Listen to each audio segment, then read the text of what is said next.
Birinchi raqamli valyuta kurslari kanaliga xush kelibsiz. Bugun 22 aprel 2026-yil sanasida O'zbek so'mining valyuta kurslari bilan tanishib chiqamiz. AQSh dollari 36 so'm 78 tiyinga tushdi. 1 AQSh dollari 2060 so'm 55 tiyin bo'ldi. Endi 100 AQSh dollari 1 206 055 so'm bo'ldi. Oxirgi oyda AQSh dollari 1,1% ga tushdi. Yevro 50 so'm 51 tiyinga tushdi. 1 yevro 14 183 so'm 21 tiyin bo'ldi. Endi 100 yevro 1 418 321 so'm bo'ldi.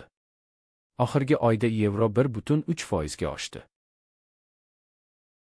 Rossiya rubli 79 tiyinga oshdi. 1 Rossiya rubli 161 so'm 32 tiyin bo'ldi.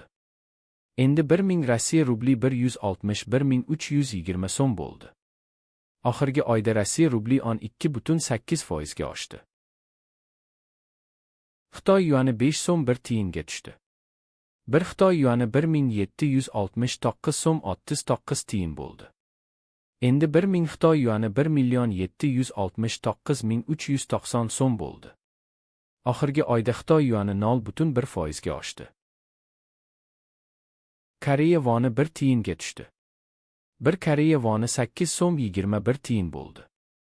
Endi 1000 Koreya voni 8210 so'm bo'ldi. Oxirgi oyda Koreya voni 0,9% ga oshdi. AQSh dollarining Rossiya rubliga nisbatan kursi 60 kopeykaga tushdi.